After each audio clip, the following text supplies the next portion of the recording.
I'm so excited to be talking to Anh Lin today, a little bit about her story and her journey of healing. And it's so good to have you with us on the podcast.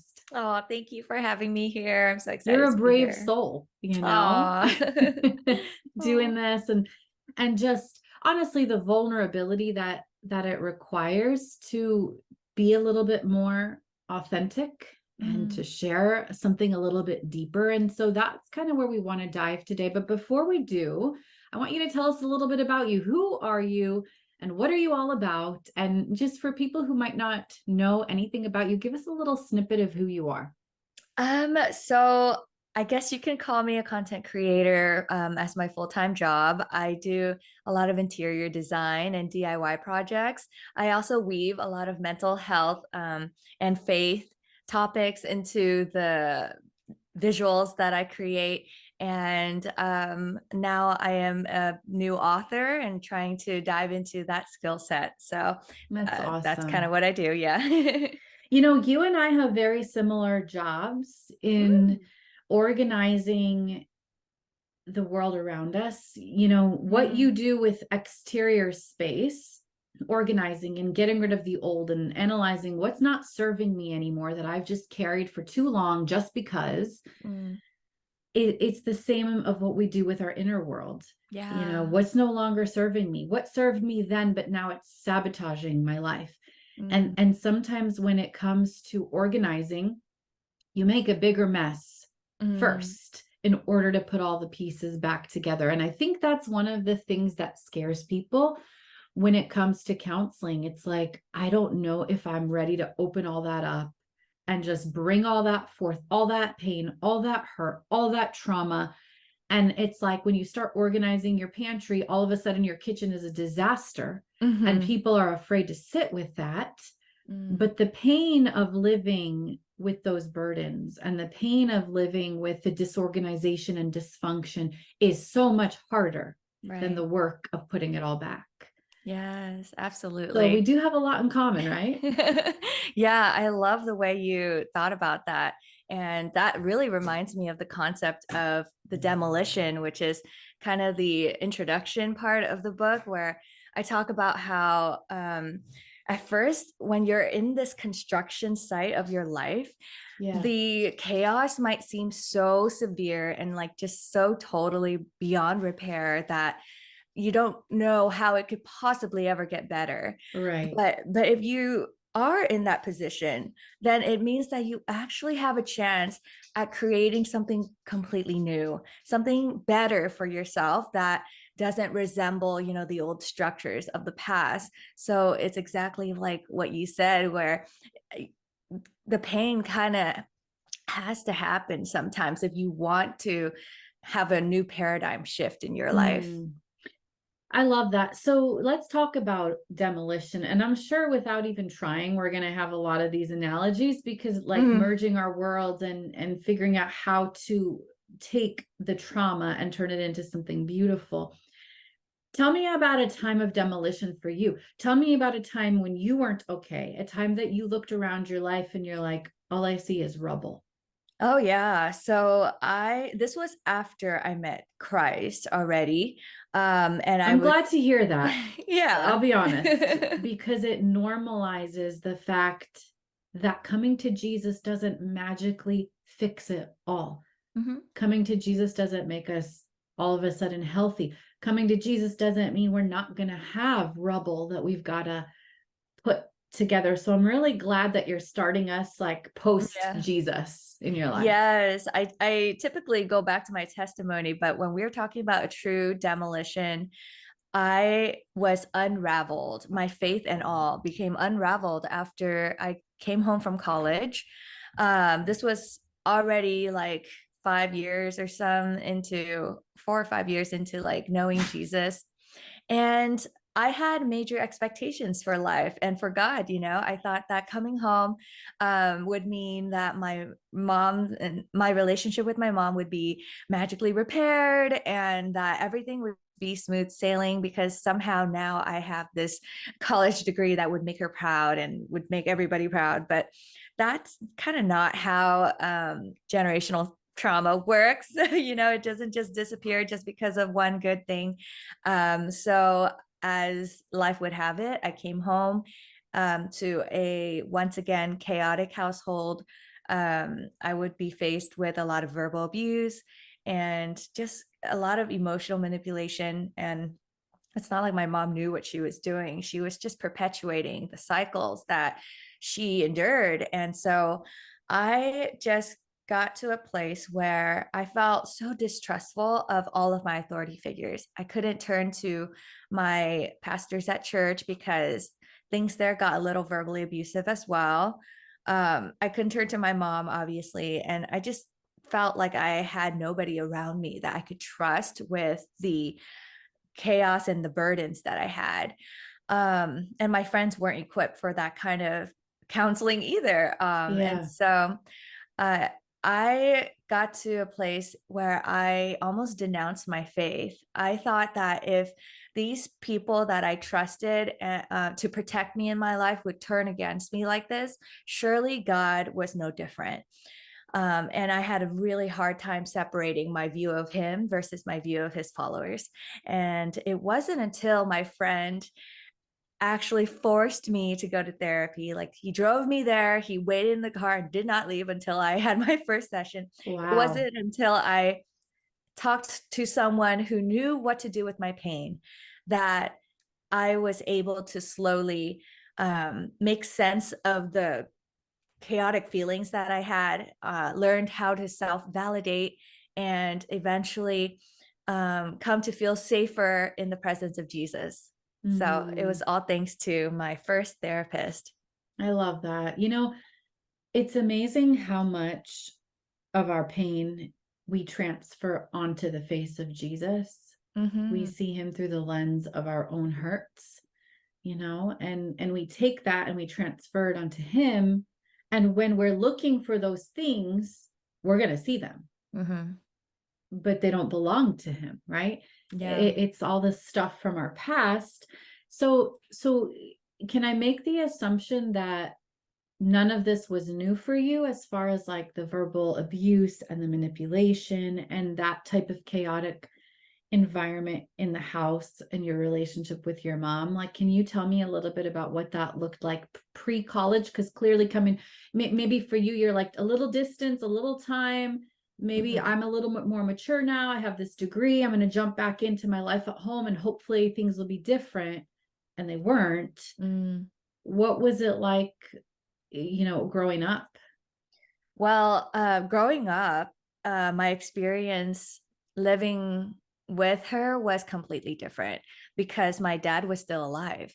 And when he was still here, I was always recruited onto her side. It was like we were like a team. And I didn't know until much later that was called triangulation, but that was what my entire childhood looked like. I felt like we were best friends.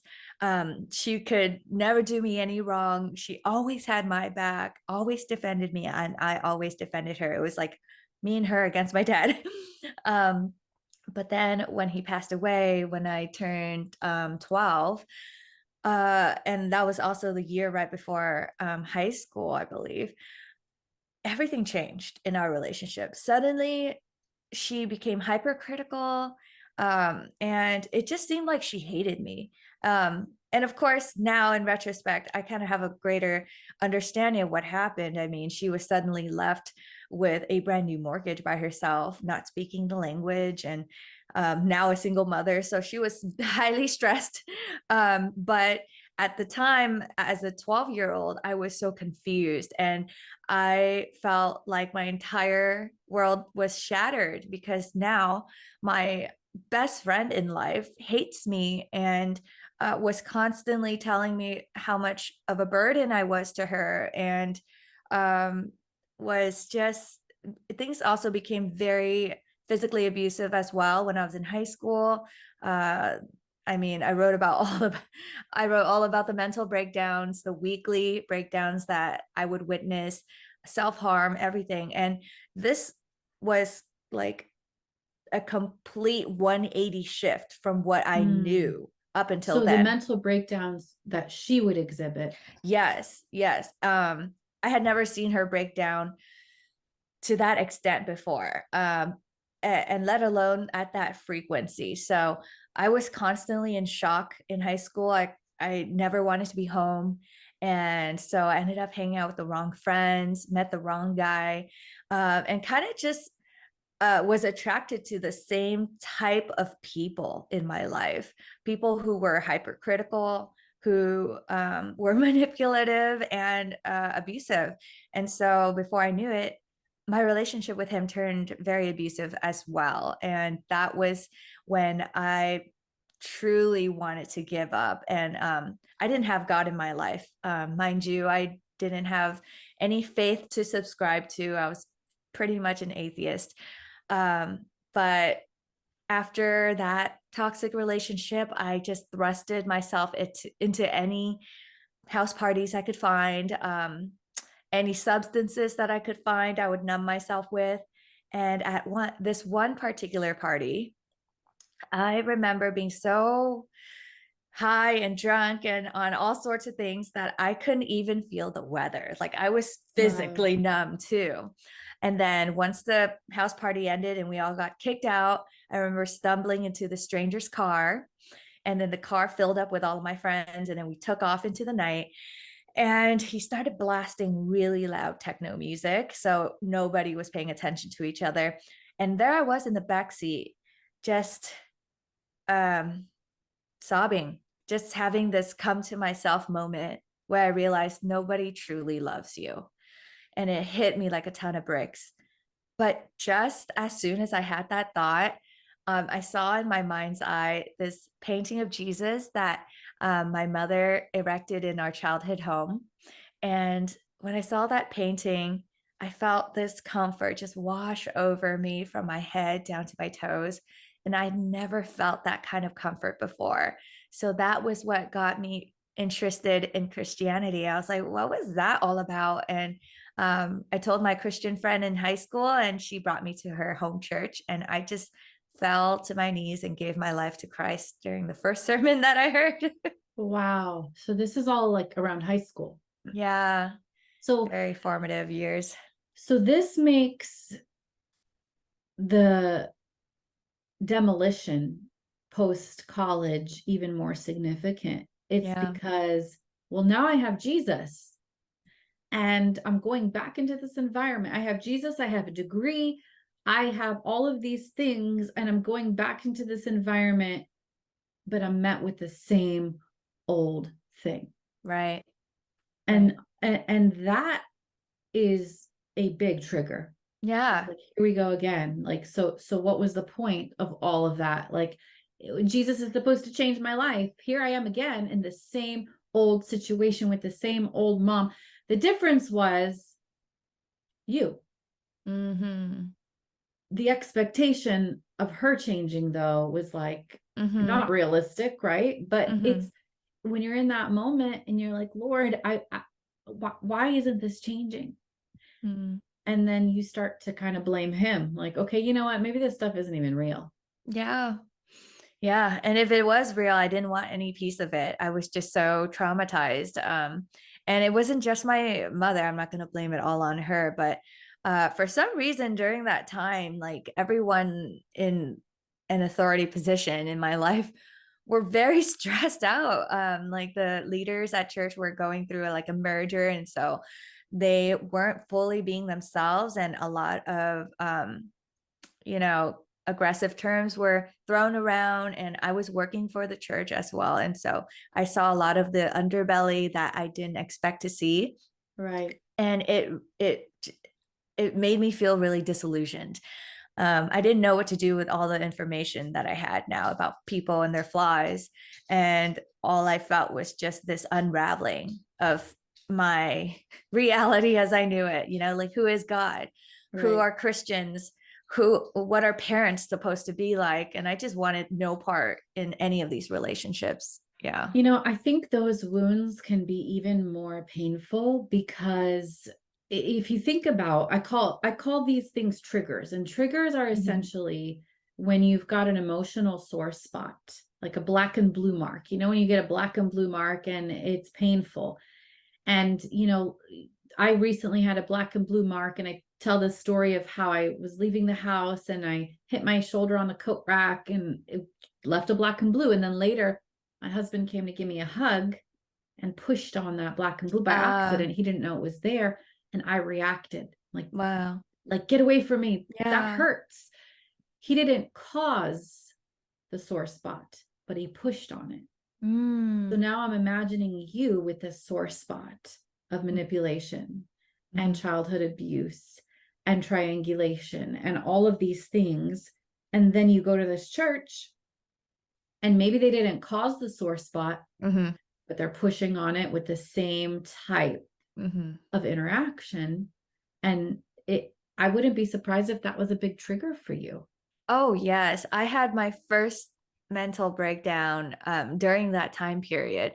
All throughout high school, I never even had one. I might have had like panic attacks and anxiety attacks, but I never had a mental breakdown like proper until then. And I felt like a duplicate of my mother. I didn't know how else to behave. I didn't know how else to regulate, or I didn't know what to do with all of these big feelings that I had. And When it you say just, mental breakdown, like what does that look like?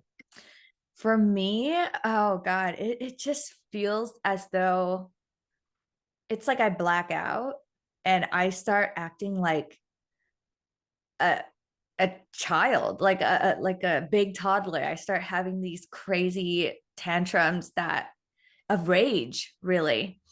And I don't know how else to describe it besides blacking out and not really knowing what you're doing. But there's a lot of screaming. There's a lot of, unintentional self-harm, just trying to get the pressure out of my brain. In those moments, I feel like there's so much pressure in my skull. I don't know what to do with it. So I end up just like hitting my head on things just to get the pressure released.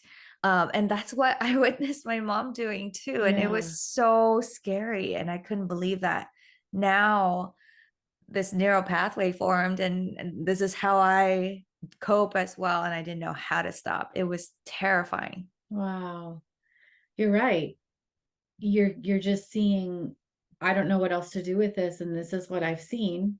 Mhm. And your body just starts replicating that. So is that the point where your friend was like, okay, we need to get you some help? Oh, yeah. I think that he was like one of the last friends I had left. I mean, it's scary to be around someone who doesn't have control of themselves. So thank God that I had that person in my life to push me toward something he knew would help me heal. I didn't believe in it because there was such a stigma against mental health at the time, especially in the church. Nobody sought therapy at Right, all, like right, probably right. not one person. So I really didn't want to go because I already felt crazy and I didn't want something like therapy to solidify that. Like I had such a prejudice against it. But it was the single best thing I could have ever done for myself. And the single best move that glorified God the most in my life was to just find ways to truly, I guess, address all of the wounds that I didn't know I had. All those And sore spots. yeah, all the sore spots, know where the black and blue spots are, like you mentioned, so that I don't blow up on people who didn't cause it. And I didn't know that was possible. Wow. So take me back to those days. Like you're first of all, I just need to reiterate, you are a Christian. Okay. You have a relationship with Jesus, and you are having a breakdown and hitting your head against stuff because Mhm, you're just so overwhelmed. I want people to understand that this is reality mhm, for so many people. Like you can be a Christian and feel like a complete mess, feel like life is crazy, feel so overwhelmed, feel out of body and not know what to do. Like these are all normal parts of the journey of emotional and mental healing. mhm, And so coming to Jesus does not make us immune to these things, just like coming to Jesus does not make us immune to getting the flu or mhm, diabetes or cancer or all of the things that our bodies are susceptible to, our mind is susceptible to the same thing because of trauma. Right. And so I just want to reiterate that, because it's important for people to understand Hmm. that we're not talking like testimony and then you came to Jesus and everything was amazing. We're Yeah. talking about the work of sanctification, which is really the work of healing. Yeah. So you go to that counselor. What are some things looking back that you had to learn to face, to heal, to address during that season of doing some of that internal work? You were learning to, that pressure in your skull, you were learning to release it in healthy ways. So what did that look like? Yes. Yes, it was so funny because I when I first met with her, the first couple of sessions, I remember she kept reminding me of how riled up I was when I was telling these stories. Her eyes just got wider and wider the louder I became. And I remember her saying, I could see how I could see the anxiety that you have right now, just reliving that. And I was like, oh, anxiety. I didn't even know that what I was feeling was anxiety. I thought I just ascribed my entire uh like behavior to my personality. Like I thought Wow. this was just who I am now. I'm just a bad, crazy person, bad friend, bad daughter, and like I didn't know that my emotions were separate from myself, and that I had control over them. I just didn't have the tools to do that. So I think one of the biggest lessons I've learned was boundaries. um, my internal framework was non-existent. Anybody could come in and out of my life. Anybody could have the deepest access to my soul and then leave the next day. There were no boundaries at all. And I felt like that was what love was, that the more you love someone, uh, the more comfortable you should let them be, Wow. which means that, for me at the time, it meant that it had to be intense or else it wasn't love. Right. And that kind of mindset and that those lack of boundaries caused the deepest issues in my relationships. And it wasn't until my counselor finally um, just said it point blank to she suggested that I could possibly move out of my mom's house, that I was like, what? What do you mean? Like, that is so disobedient. Like, even someone as bad as me wouldn't do something like that. That's what I thought. And how old were you at that time? I was 20 something. Like, this was Yeah. after college. Yeah. And because she was a single mother and that was lorded over me for so long by my entire family, I felt this well, I wasn't unspoken. I felt this blatant pressure to be her spouse, like to just Right. be there for her forever. And So you'd had that role in a way for a very right. long time. Like Yeah. when we talk about triangulation, what we're really talking about is when a parent brings a child up to their level, and in a way they replace their spouse. So it could Mm, be in a family who the husband and wife don't have a good relationship. So the wife brings in the child to kind of be her on her team. mhm. It could be a husband and wife where one of the partners is sick or not emotionally available, not physically available. So they bring the child to kind of meet some of those needs. And when you get triangulated, you automatically fail to establish boundaries because you think this is your role. My role is to help you feel good. My role is to be Mhm. here for you no matter what is going on. Mhm. This is what love looks like you said, to be there unconditionally to support you. Mhm. And even in marriage, there needs to be boundaries, you Oh know, yeah. but even more so in parent-child relationships. And so for you, it's like, wait, boundaries? Like you want me to disrespect her and Right. how's she going to react to that? And so that was, for you, for someone who had been triangulated for so long, even the thought of shifting the dynamic of your relationship with her felt disrespectful. Yes. And I I thought that my therapist just didn't understand my culture, you know. She was a Caucasian lady, and I just thought, "Ugh, you just don't get it. Like that we don't do that in my culture, you know. We stay regardless of the abuse." And I thought What's your that, cultural background? oh, I'm Vietnamese, Okay. Vietnamese and a little bit of Chinese. Mhm. But yeah, in Eastern culture, we don't, it's so collective. And of course, there are a lot of pros to that too. But the downside is that you don't have an out when there is abuse. The expectation is just you grin and bear it Right. until you can't take it anymore. And then something really bad happens, you know, which it Right. does very often. So I thought that that was just my life, you know, to just take care of my mom and until I can't bear it anymore. But I it planted a seed in me.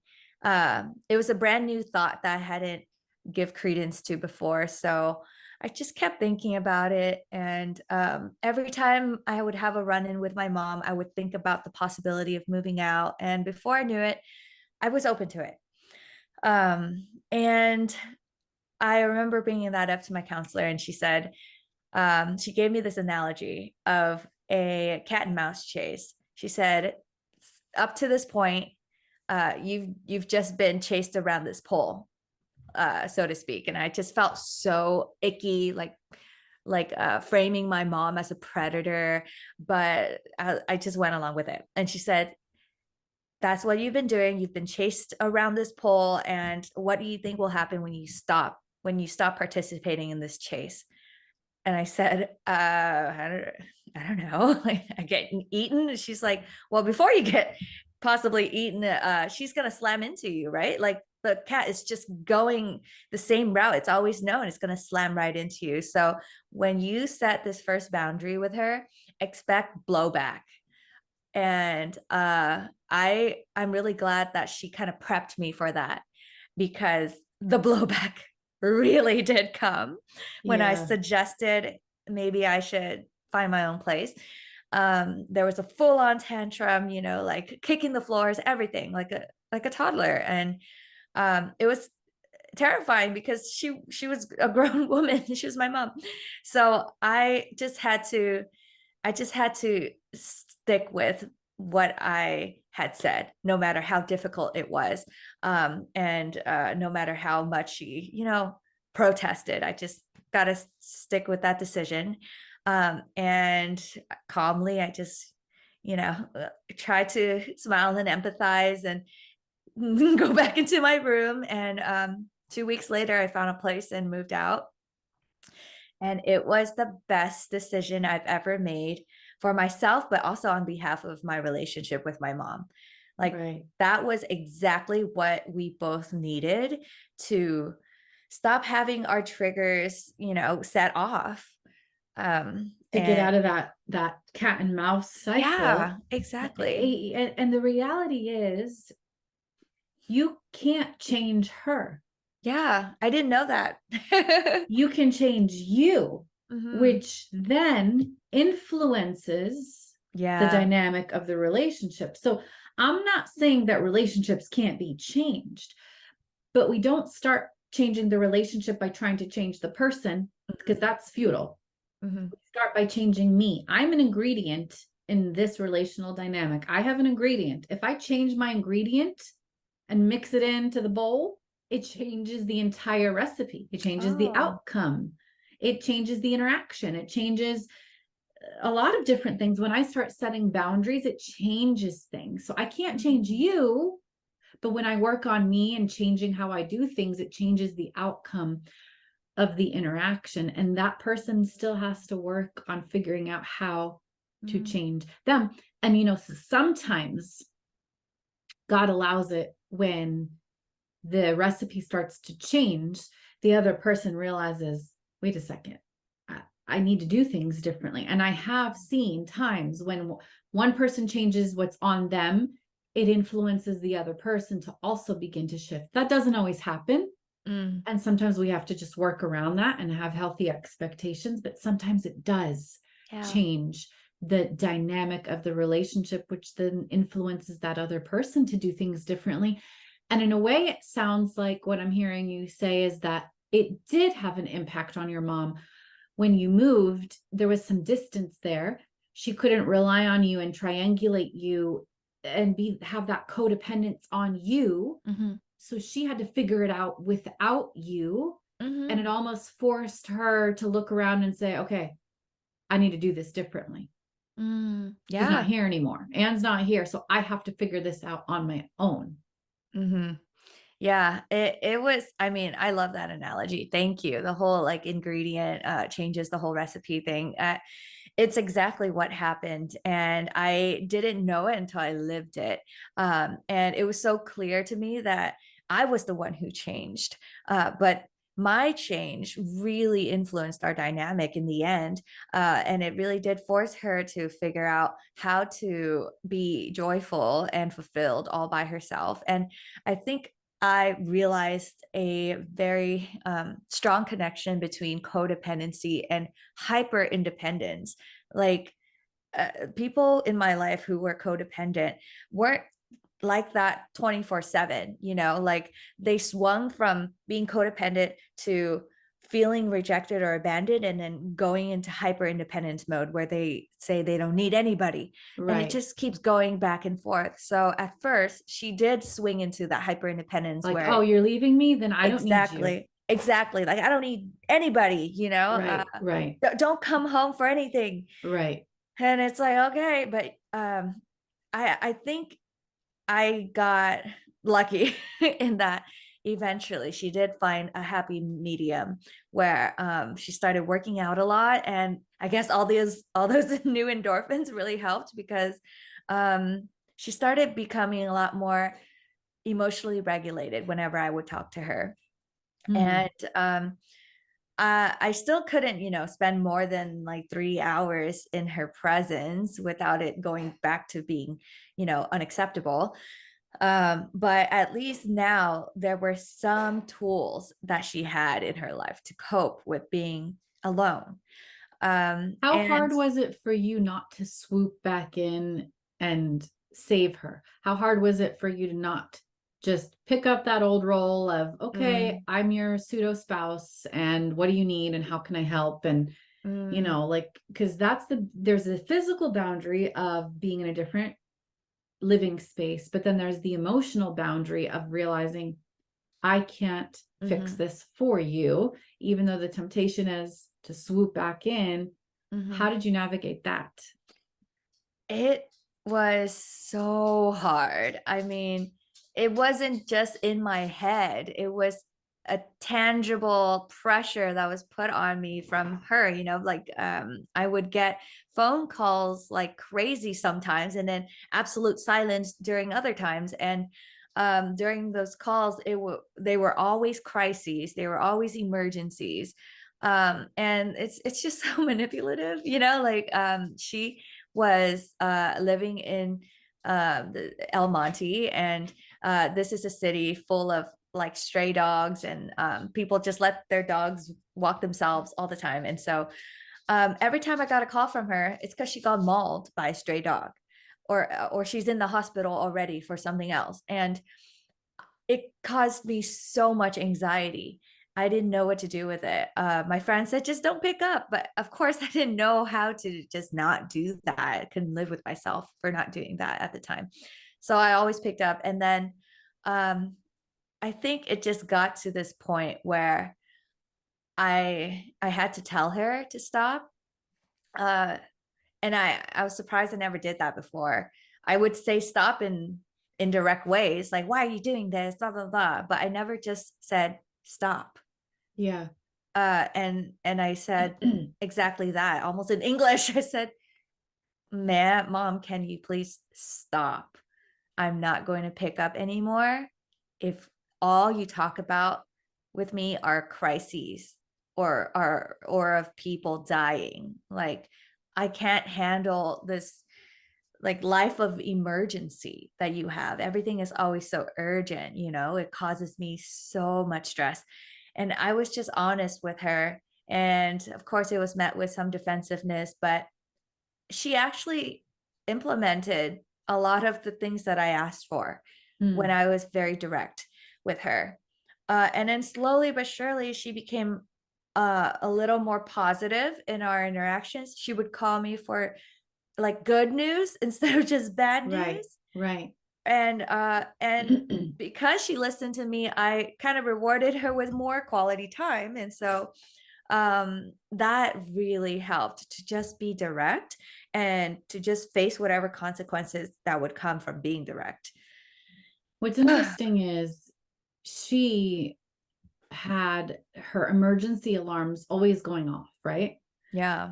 And to understand her better, we have to realize that she's probably been through her own amount of trauma, and her body responds by always being on high alert Mm-hmm. all the time, high alert, high alert, high alert, bad things everywhere, Right. bad people, bad experiences. This could happen, that could happen.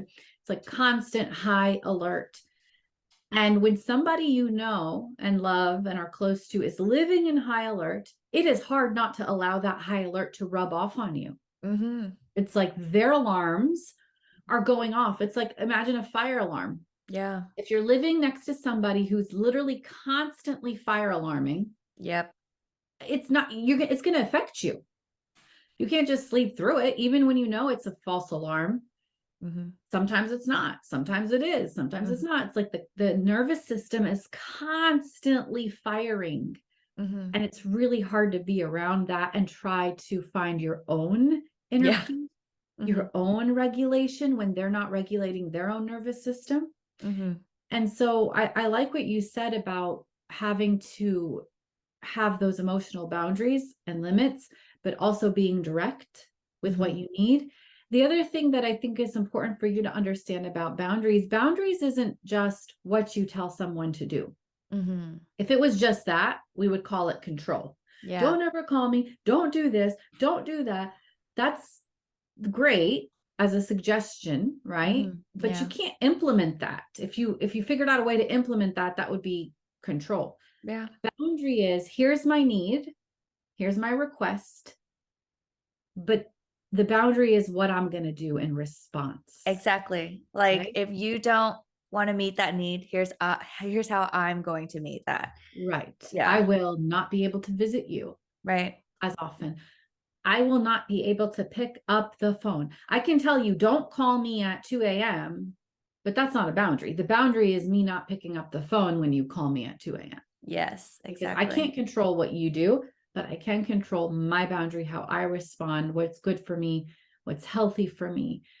And the other thing I like about this story so far is you watching you learn to love from a distance. Mm, I think some people believe that to love, like you said, is no boundaries. So therefore, distance means no love. right. But there is such a thing as loving from a distance. Mm-hmm. We only bring people close as they earn that trust, as they show responsibility and emotional health. Then we can bring them right up close. We can love them super close. Mm, But it's the ones that aren't showing reciprocity, that aren't being trustworthy and responsible and giving and taking emotionally and showing emotional health, that we have to kind of push away. It doesn't always mean cutting people out of your life. I think yeah. sometimes our generation is black and white. Yeah. You're either near or you are gone. Mm, But that's not always the answer, especially with family. Sometimes the key is just learning to love at a distance. mm, yeah. I totally feel that. I mean, um, it took me a while to learn that too, but once I did, it was so liberating. I mean, the calm and the quiet that I felt in my own apartment for the first time Because there was, weren't alarms constantly going off everywhere. you're right. Yeah, that's exactly what was happening. I didn't know what true peace was when I was living in under the same roof because her anxieties were so loud. Um, Yeah. and it was impossible to create my own sanctuary within that environment. And so when I left, this quiet, you guys, like it's so inexplicable, and I feel I still know what that feels like in my bones, like, Mm. um, and I have moments of it now, and I'm just so grateful to have that quiet in my soul. And it sounds like as there was more space, there was more healing because you're Yeah, not constantly putting out fires. You yeah, actually have the bandwidth now to turn in and be like, oh, what do I need to deal with? What alarms are going on inside of me that I've been quieting because her alarms are so much louder? Now that mhm, I'm not putting out her fires, what do I need to tend to in my own right. soul? What do I need to care for? What do I need to heal? Yeah. Like, And it sounds like, who am I apart from her influence? You know, I didn't even know who I was anymore. And it was really exciting getting to discover my likes and dislikes outside of her influence. I discovered that I am girlier or more feminine, and that's okay. You know, there's no shame or like vanity associated with just wanting to lean into my femininity. yeah. And it was just a beautiful time of self discovery that God allowed me to have. And I think that was truly the beginning of real changes in my life when I moved out and removed myself from that human alarm, as you Yeah. would Yeah. put it. Yeah. So two questions for you. First, I want to ask how your relationship with her looks like today. Mhm. Second, I'm curious to know how those sore spots are today and what does it feel like to interact with people when they don't say the right thing, do the right thing, maybe act out of aggression because we're all human. People are going to mess up. I don't know if are you married? Yes. Okay. So maybe your husband would be a good example because he's Yeah. going to at some point say something stupid, right? That's what happens when That's you're how married. husbands work. Like we all mess up. Yeah. And I'm curious how you've navigated those sore spots when he's pushing on something. But let's start with just Mom. where you're at with your mom right now. Well, me and mom have come such a long way since I moved out. My relationship with her now is the best that it could possibly be, I believe. Um, every time we see each other, we have genuine joy seeing each other, and we know exactly when to go home. Like, Yeah. What's the on her limit? end too. Yeah, she knows what the limits are. We have like a greater pulse on the other person's limits now. And it started when I moved out, but it got a lot better as well when I um, decided to extend this olive branch of retiring her early. I saved up enough money to just help her with the rent money and the bills so that she could get out of survival mode. Wow. I remember what she was like prior to my dad passing, and she didn't have nearly as much anxiety. And I just wanted her to know what it's like to thrive rather than constantly staying afloat. And I thought, you know, since I have the resources, I'm going to see how this affects her and our relationship. And wow, I think that almost like saved saved her life. Like I think it almost it gave her back years of her life. That's how I felt. She Wow. enrolled in a gym, like what she never did before, and got so much exercise, met new friends at the gym, was just always so positive and happy whenever I was around her. And by the way, I would never do this if I felt like she was gouging money from me. She was never the type of Right. woman to Right. ask for anything. And so she truly left it up to me to give to her. And so it wasn't out of obligation. That's why I could do it joyfully. But Wow. yeah, I think not having to worry about her next rent payment, oh man, it just completely changed her as a person. And It now almost, now Mhm. that she wasn't putting out her own fires constantly, Yeah, he yeah. was able to stop and say, okay, what do I need to address? And Yes, what do I need to work on? And exactly. Exactly. It's like she found her own quiet after I turned off that alarm, which I didn't know was possible. But yeah, that really catapulted us toward a more successful like mom and daughter relationship. Yeah, it And sounds like yeah, you each took the time to kind of turn in yeah, and figure out how to help yourselves heal instead hmm, of relying on the other person for healing. yeah. And I will say, like, even if she didn't break all of the generational traumas, it doesn't mean that she broke none, right? Right. So I believe she really did when after I extended that olive branch and wrote her that letter and telling her the good news, um, and she like gave it a few months to sink in. She actually did something so gracious. She extended me and my husband um, her life savings as our Wow. down payment for our actual forever home. Wow. So it's just amazing how the person who I felt the most unsafe with at home in my childhood home somehow found a way to give me my future safe house with her Mm, life savings. You know, it was like the ultimate kind of redemption, I feel. wow. That's amazing. Yeah, it wasn't about the money. It was just the fact that she saved her entire Yeah, life. in a way, Yeah. she's finally caring for you. Yes. Oh my gosh. For sure. In such a significant way.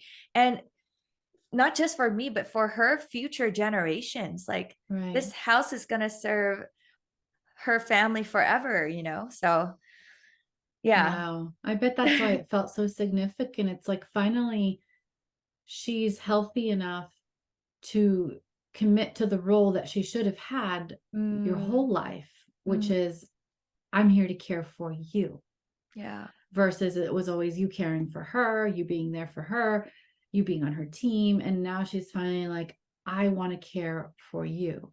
And Yeah. that's really special. Yeah. I mean, talk about redemption. Is she a believer? She is she has more of a Catholic background, but she believes in Jesus and Yeah. yeah. It's amazing what God can do in the most broken situation. Like, it's amazing what he can do. And if you would have just cut her out of your life forever, which you Mhm. had the right to do, but you also had the right to learn to love her from a distance. Mhm. And you chose the latter Mm. and got to see that change and that healing and that work. And sometimes people do have to just cut a Yeah, non-repentant, for sure. non-healed abuser out of their life for good. But I Yeah. also want to remind you that you have the right to love them from a distance if you're seeing them respond and change and Mm. respect your boundaries. And the key Mm. though is you assessing how clear am I with my boundaries? How am I actually acting on these boundaries? Not just, well, I told them to stop and they didn't stop. Okay, but what did you do? Yeah. How did you respond? How did you do things differently as far as it's up to you? And when you see that people are responding to your boundaries, it's a sign that maybe this is a relationship that I can learn to love from a distance. Yeah, Is what exactly. happens. Yeah, Okay, so it's so like case by case. Mhm. yes, exactly. And that's why it is important to work with a counselor to kind of Mhm. help you navigate what's safe, what's not safe, because sometimes your alarms can't tell the difference between Yeah, what's safe and what's not safe. for And sure. everybody and everything feels unsafe, right? Mhm.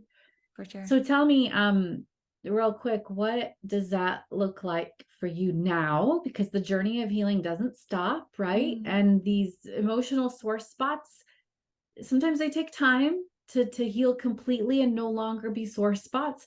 How have you noticed that come up in your relationship with your husband?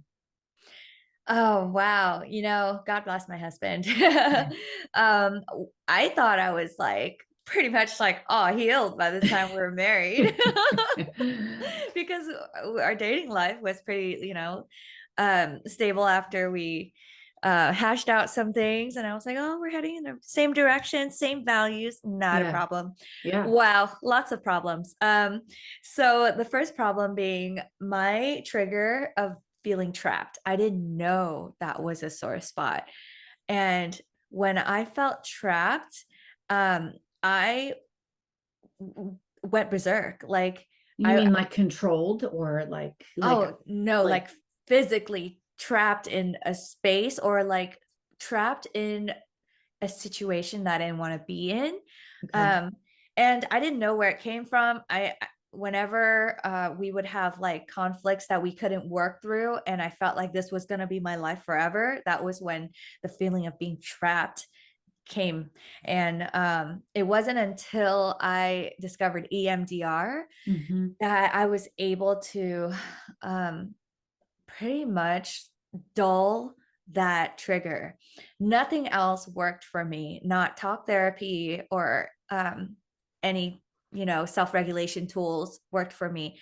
It wasn't until I reprocessed a very specific memory where I really was trapped, like I remember being like 7 or something, very young, very short, and my mom and dad just towering over me, screaming in each other's faces. And I was in the middle, like just feeling so trapped. And Mm, where was I supposed to go? right, It right. was a tiny house. I was 7, and I had to kind of stick it through. And I didn't realize how significant that memory was. But it has such a chokehold on my relationships, or I guess my relationship. Um, but once I reprocessed that memory through EMDR, oh man, it was like night and day. It was like a miracle. I couldn't believe how much freer I felt in our marriage. Like Mm, now we could actually let things sit for a little bit and then talk through it again without me, going off the rails, wanting to leave and doing all right. these, more permanent things. But yeah, I it changed my life, and It's now I feel amazing. like that bruise is it.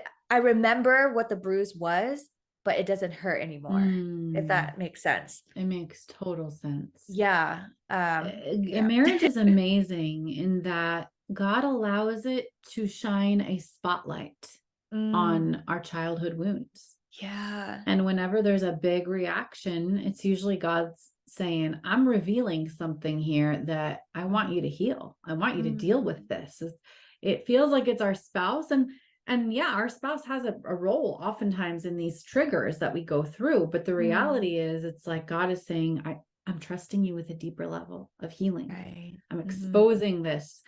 And for those of you who don't know, EMDR is a type of therapy where you go back and bring up some old memories that might be attached to things that are happening in the here and now Yeah. and begin to rewrite them, reprocess them, speak truth over them. I love to use the phrase truth over trauma in my Wow. work. It's like trauma is no longer my template. Right. Truth is. And so learning to recognize when I'm defaulting back to the template of trauma and living out of a place of truth. And it takes work, but Yeah. it's amazing how this stuff can come up in your closest relationships. And I think that's the beauty of close relationships. They're safe. Yeah. And so God allows things to come up to the surface so that they can be healed on a deeper level. So Mm. I thank you so much for sharing your story. This was just so hope filled Oh, to thank you. know that such difficult relationships can be healed. Will they be perfect? Are they perfect? Not necessarily, but they're redemptively functional, you Mm. know? Like Oh, I like love it that. in such a good way. Like it's God has redeemed it and it's functional rather than dysfunctional. Mm. And I think the reality is in some relationships we need to understand that the expectation is redemptively functional. Yeah. Some relationships can be healed and restored and be amazing, and that takes a lot of work on both sides. Both sides. Yep. But in other cases, God can still redeem. It's just it might not look like perfection. Like you still Yeah. have limits. Yeah. You still know, okay, we've Yep. spent enough time together. We need to part ways. I better not pick up this phone call today because I'm not in a Yes. state of mind and I can handle it. And and being able to navigate those type of relationships. And so I'm just so proud of you, Anne, for Oh, thank your you. healing journey and how you take the internal healing work Mm. and it overflows out of your life into beauty around you in your interior design and the work that you do. And that, tell us a little bit about your, that, like what you're doing in that space and what does it Mm. look like and what you're up to. Yeah, it's truly an honor and a privilege to create this kind of digital space where I can invite people into where they can feel at least safe when they are watching what I'm creating and feeling as though they have a friend to kind of share these stories with them so they don't feel alone. And so it's funny because I have like so many people online who know what the inside of my home looks like, and sometimes it could feel very exposing, but Right.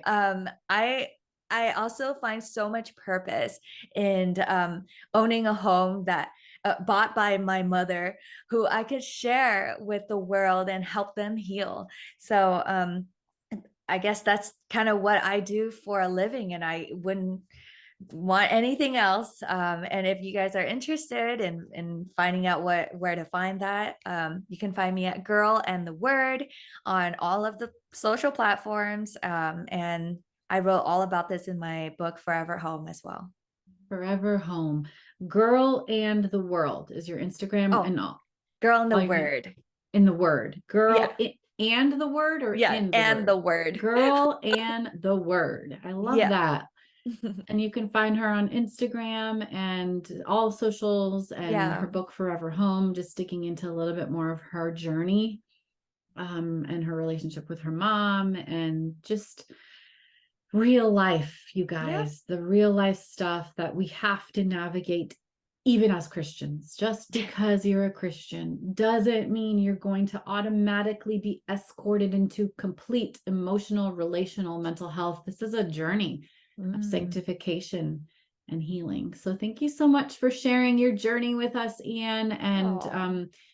here's to a new level of healing in this season of Mm. life for you and your mom, and all of your relationships. Here's to a new level of healing from Mm. your sore spots and God entrusting you with new things this coming year that he wants to heal.